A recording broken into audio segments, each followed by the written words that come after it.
pareció sensacional. Porque no entendía, yo lo entendía a nivel de reacción a, y no, pues, y me costó varios meses entender a qué se refería. Entonces, como sucede, qué sé yo, con mucha gente, ¿no? Yo me radicalicé, obviamente, y me hice dirigente estudiantil. Y bueno, salíamos de manifestaciones, de clasificaciones a diario, y bueno, todo el proceso que fue un proceso muy,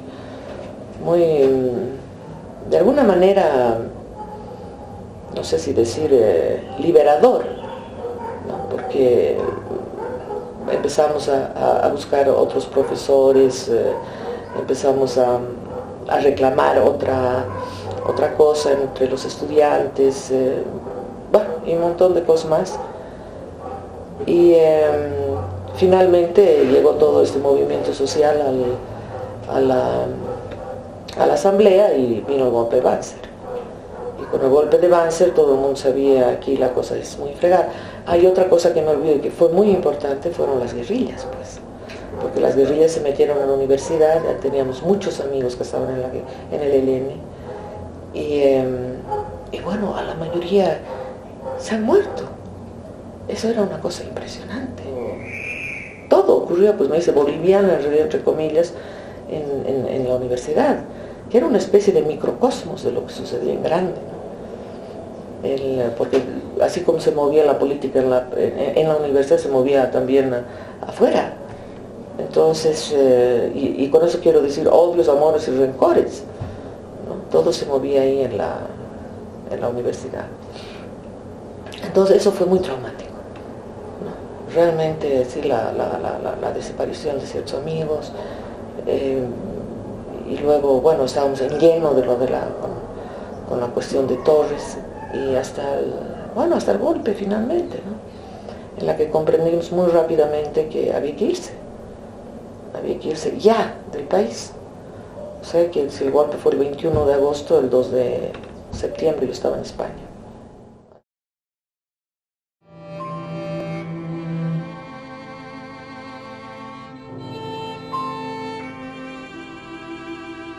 Pero lo vi la primera vez como cuento, pues ahí en la memoria solicitada, en el Paraninfo de la universidad, que tocaban precisamente una obra de Alberto.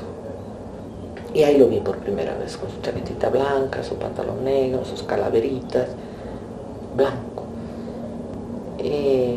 Con una sonrisa tan irónica, que claro, a esa época yo no sabía que era una sonrisa irónica. Y se sentó y después salió 2 o 3 veces durante la sesión. Y esa fue pues la primera vez que lo vi. Entonces me acerqué un día a él, pues, y le dije, mire, tengo interés en hablar con usted, quisiera hacer mi tesis sobre su obra. Y el Jaime se dijo, ¡encantado! Y hicimos una cita el sábado en su casa y ya, ¿no es cierto? Fui a su casa y temblando, porque pucha que era especial el Jaime, bueno, tú sabes tanto como yo. Y te puedes imaginar el efecto que tenía un hombre con una chiquita ahí. No sé, yo tenía 22 años o 23, algo por ahí tenía. Y lo veía así tan blanco, bueno, qué sé yo. Era una presencia tan fuerte, ¿no es cierto? Y su voz tan grave, tan fuerte, resonaba ahí. Y el Jaime tuvo el tino conmigo de, no solo, bueno, de lanzar cohetes que me asustaban verdaderamente cuando yo llegaba, pero tuvo el tino también de hablarme de literatura. Entonces, de sus preferencias. Entonces me hablaba de Thomas Mann, me hablaba de Goethe, me hablaba de Blake, me hablaba de Villon, me hablaba de cosas así. Y yo quedaba absolutamente fascinada, además de que él era un hombre fascinante, tú también sabes eso. Entonces quedé pues knockout y dispuesta a hacer mi tesis, pues, como nunca. Antes de ir a Francia, yo le mostré al Jaime los poemas que había escrito mientras estudiaba. Eran poemas de adolescente, poemas que escribí mientras estudiaba literatura, etc. Era un montón. Entonces yo hice una primera selección Le mostré a él, eso serían pues por los años 70, 69, 70, por ahí. Y entonces, no, me dijo, tienes que publicar, que están muy bien, que no sé qué. Y bueno, no es fácil, no es difícil que te convenzan, ¿no es cierto? Entonces, bueno, tampoco me arrepiento. Entonces empezamos a trabajar un poco los poemas, de ahí me fui. Pero yo volví 2 veces de Francia. Y en esa época, en mis vueltas, ¿no es cierto?, volvimos a trabajar mis poemas. Entonces él comentaba, yo leía, me decía esto no, o esto sí, o pero qué lindo, ¿no es cierto? ¿Cómo era el Jaime? Qué maravilloso, que no sé qué, que ta. Y al final, la última vuelta terminamos de armar el libro. Y entonces él se comprometió a hacerlo publicar. Entonces yo me fui otra vez y él estuvo ahí pues y lo llevó a la imprenta unida, a las imprentas unidas y lo sacó. Bueno, cuando supe de que el Jaime se estaba muriendo, yo fui varias veces ya. En general estaba dormido. Ese día estaba dormido. No estaba dormido, estaba semiconsciente, digamos, de alguna manera. No, al principio no, estaba consciente en realidad, el miércoles, ese que fui. Estaba también Arturo Urias y su mujer, intentando darle de comer una sopita que había preparado la tía porque no comía. En realidad ya no quería vivir, eso estaba claro. ¿No? Ya no quería vivir. Y el Jaime intentaba, pues, eso que cuento en Memoria Solicitada, ¿no? Intentaba darme un mensaje, particularmente a mí. Tal vez porque era joven, tal vez, qué sé yo, no sé. Pero, y el mensaje era ese que digo, ¿no es cierto? Solo el amor salva. Eso me dijo al final, porque al principio buscaba en el señor Balboa una frase que él había escrito y que no pudimos encontrarla, ni siquiera él. Y bueno, él apenas podía sostener el manuscrito. Y entonces, ahí se acabó. Yo sabía que después de lo que me había dicho todo lo que tenía que decirme. Tal vez, es decir, es que nuestra relación, ¿no es cierto? Yo creo que fue al final de maestro a discípula, ¿no? Esa fue nuestra relación básicamente. O si quieres, de padre a hija, ¿no? Básicamente fue eso, ¿no? Yo siempre lo he considerado de alguna manera mi padre espiritual, ¿no? Porque me enseñó, no sé qué, me es muy difícil decir qué es lo que me enseñó, pero yo sé que me ha enseñado pues muchas cosas, ¿no? Y mucha gente cree que es a nivel de la escritura, pero no. Es para la vida, son cosas que tienen que ver más con la vida, con el modo de ser de uno, con la ética, que con la poesía, o si se quiere, ¿no es cierto?, una poética de la vida.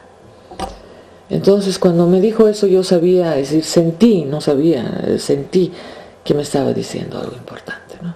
Que me estaba resumiendo de alguna manera todo lo que había sido su experiencia de vida, que había sido una cosa terriblemente falto de amor, pero no porque no lo hayan amado, sino porque él no pudo amar, ¿no? Esa era la cosa. Ese era en realidad el problema, y su soledad provenía de eso, ¿no?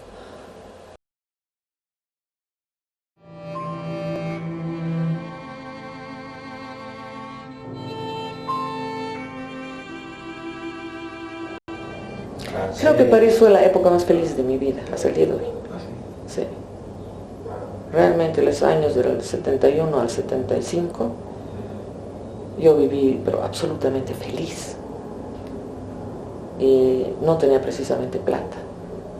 De ahí, como había roto con mi papá, de ahí me di cuenta de que la plata era lo de menos. En serio. Pero era una persona feliz ahí, viviendo en la comunidad. Todo era posible, todo era, qué sé yo, el mundo se me abrió de una manera impresionante, realmente impresionante. Encontré una amiga mía que fue fundamental en mi vida, que se llamaba Dominique. Ella era malgache, había nacido en Madagascar, su papá parece que era astrónomo y trabajaba ahí, y estaba casada con un aristócrata francés.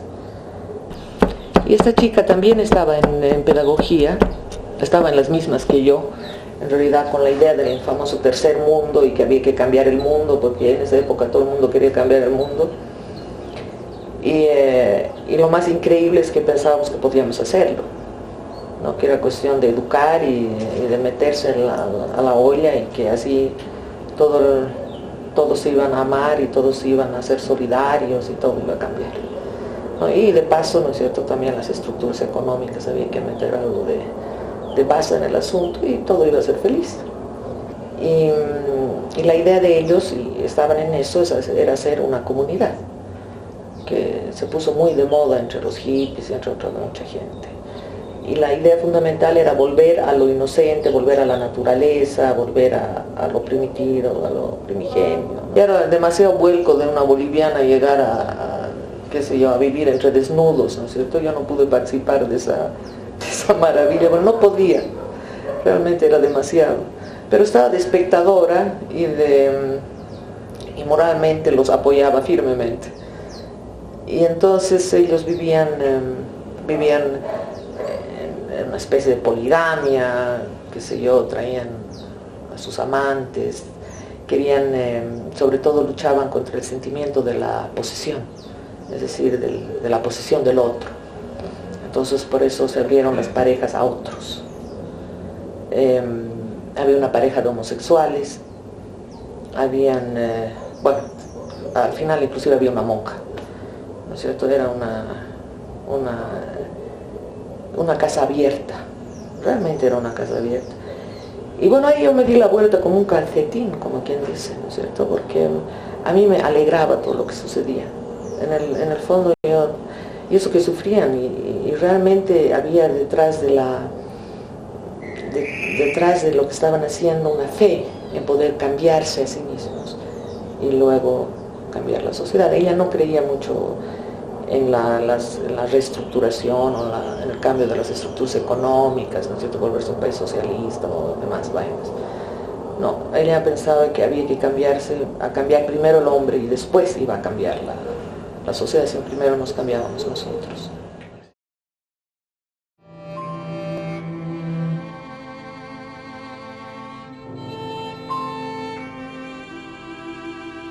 Creo que lo que me conquistó fueron sus historias.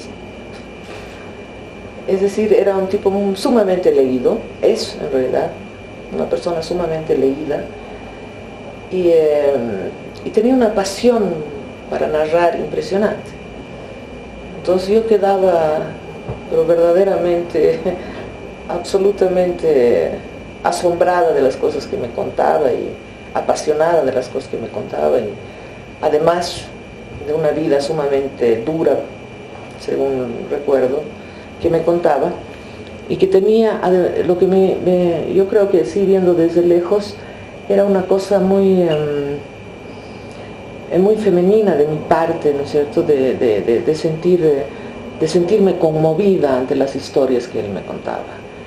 Entonces, ¿qué es yo digo siempre que los hombres apelan, o muchos hombres apelan a la madre, pues, ¿no es cierto? Y la madre es la que protege, la madre es la que se conmueve, la madre es la que... No, hijito, nunca más te va a suceder, ¿no es cierto? Para eso estoy yo. Porque mi mamá hinchaba con que ya tenía que casarme, me tenía que casar y no sé qué cosas. Finalmente me casé. Y y fue en Hamburgo. En Hamburgo nos casamos. El Gonzalo Molina fue nuestro testigo de, no sé si parte Ramiro, creo que de parte Ramiro. El mío ya no me acuerdo. Hicimos una boda ecuménica, porque yo no quería casarme por lo católico y él no quería casarse por lo luterano. Entonces había un cura que era luterano que nos propuso hacer una boda ecuménica. Hicimos una boda ecuménica días antes. Esas cosas, pues yo no debía haberme casado. Días antes yo paseaba por Hamburgo diciendo: no te cases, hija, pero me casé nomás. y con solas cosas me empezó a doler la muela, terriblemente. Fui donde el dentista, no veía nada y me sacó la muela, a pesar de que tenía nada en la muela, que eran nervios. Y me casé con la hinchada, con la cara totalmente hinchada. Y que fue un presagio realmente de que ese matrimonio no iba a durar mucho, ¿no? Porque yo tenía la certeza de que no era mi hombre. Eso. Y claro, la relación terminó 13 años después. Pero además de estar deteriorada, yo creo que a estas alturas pienso que el problema fundamental fue en realidad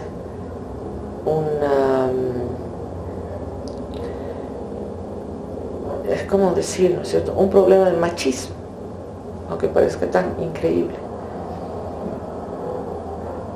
Es decir, yo no iba a permitir en mi vida quedarme con mi hijita en la casa y el marido fuera de la casa. Yo tenía un proyecto de pareja. Ese proyecto de pareja, y que a lo largo de mi vida fue una cosa sumamente importante. Para mí el amor siempre ha sido una cosa importante. Tenía el modelo de mis padres y a partir de eso yo también me construí mi propio modelo, que era, es decir, hacer una pareja en la que no exista eso que existe en general. Cada uno va por su lado, hace su trabajo, sus cosas, y la otra hace sus trabajos, sus cosas. En general se queda en casa o no se queda en casa, pero siempre son vidas paralelas que se encuentran en la noche y se encuentran los domingos. Entonces es una cosa que a mí me enfermaba que no me gustaba directamente.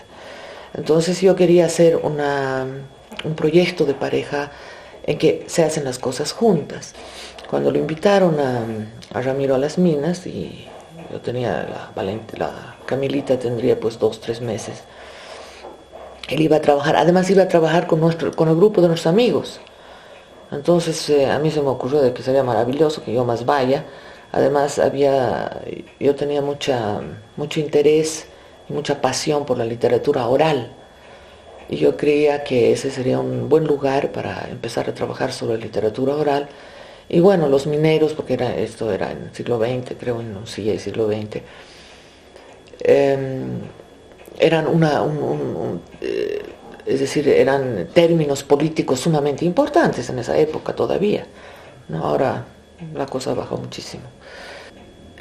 Pero él no quiso que vaya, y bueno, de pronto me quedé con toda la energía que tenía de cambiar las cosas en Bolivia con una guagua en mi casa. Era gravísimo porque, en primer lugar, yo no había querido todavía esperar una guagua. Él quería tener una guagua. Entonces yo pensaba y sigo pensando que cuando una pareja tiene un niño, ¿no es cierto? Y bueno, los dos son responsables y los dos tienen que hacerse cargo. Entonces era en realidad, ¿no es cierto?, un directo ataque a mi espíritu femenino y a todas las cosas que yo había pensado que quería para mí. Ahí no sé, pero lo cierto es de que esa separación, ¿no es cierto?, provocó directamente en mí una rebelión impresionante, y empecé a salir y romper, digamos, las estructuras familiares más en su qué sé yo, en realidad en su base, ¿no es cierto? Es decir, por ejemplo, la fidelidad.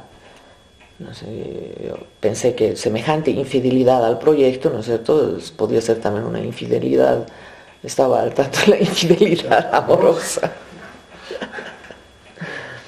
Creo que yo no conté mucho conmigo moralmente, porque yo soy terriblemente moralista en el fondo, conmigo misma, no con otros, pero sí conmigo. Entonces, claro, el que yo rompa con esa estructura, ¿no es cierto?, implicaba además para mí una ruptura de toda mi estructura moral, en el fondo. Y ahí no me fue bien tampoco. Entonces había una necesidad de justificar esa ruptura terrible, que fue terrible para mí. Y había que enamorarse a rajatabla, porque únicamente, ¿no es cierto?, un gran amor podía de alguna manera justificar semejante cosa. se planteó nuevamente un proyecto conjunto. Se planteó, se lo vivió, pero extraño, ¿no? Volvió a fallar en lo mismo. Es decir, él consiguió un trabajo en Sucre, yo estaba dispuesta a llevar mis hijitas a Sucre, ¿no es cierto? No me importaba un rábano que estén en el colegio fiscal, me parece lo más sano del mundo, y además yo era medio romántica, pues me emocionaba la idea de estar en el campo, que las chicas vayan a un colegio fiscal, que yo me dedique a literatura oral, todo eso. Y bueno, no pasó nada, ¿no es cierto? Era la misma, no la misma negativa, un poco más suave, qué sé yo, pero lo suficientemente fuerte como para que yo vea que eso era imposible, ¿no? Y ahí se rompió, porque yo todavía no estaba dispuesta a renunciar a mi proyecto de hacer las cosas juntas con mi pareja.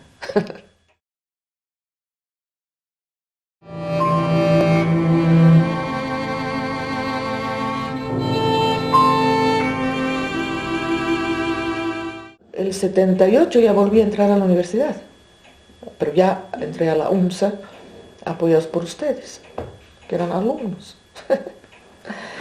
Y entré y claro, la idea fundamental era precisamente lo nuestro, ¿no es cierto? Trabajar sobre lo que éramos nosotros, sobre la literatura acá.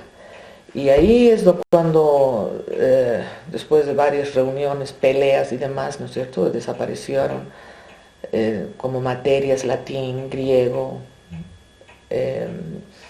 se hicieron menos literaturas universales, menos literaturas españolas, más latinoamericanas y bolivianas, ¿no?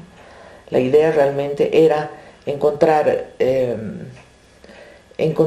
un espacio, ¿no es cierto?, en el que se podía discutir lo que éramos o lo que era la literatura boliviana, básicamente, respecto primero de la latinoamericana y solamente en segunda o tercera instancia respecto de la literatura universal. Todo este movimiento, ¿no es cierto?, estaba apoyado también en la moda, digo moda porque realmente creo que fue una moda, de los antropólogos y de los sociólogos, ¿no es cierto? El país se vio invadido de antropólogos muy buenos, y entre ellos muy buenos amigos, que también de alguna manera influyeron en esto de habernos conoceremos a nosotros mismos, ¿no? Y bueno, y los sociólogos lo mismo, ¿no? Eso fue también porque fue parte de un momento histórico de alguna manera que coincidía en ese punto central. Sin embargo te lleno como una estrella en el alma, y con tu luz en mi noche no quiero llegar al alba, y con tu luz en mi noche yo quiero llegar al alba. Una época sumamente intensa, evidentemente, llena de rupturas, y una época en la que, y eso fue en realidad una de las cosas más hermosas, en que el centro de la vida se hizo, de la vida, digamos, ya personal, se hizo la conversación. Es decir, la conversación con los amigos, el estar con los amigos, el tomar con los amigos, el estar hasta altas horas de la noche. Todo eso, a cualquiera podría decir que la bohemia, pero no era simple y llanamente la bohemia, o tal vez. Pero en la medida en que no quería demostrar nada, pienso que no era bohemia, sino simple y llanamente el vivir de una manera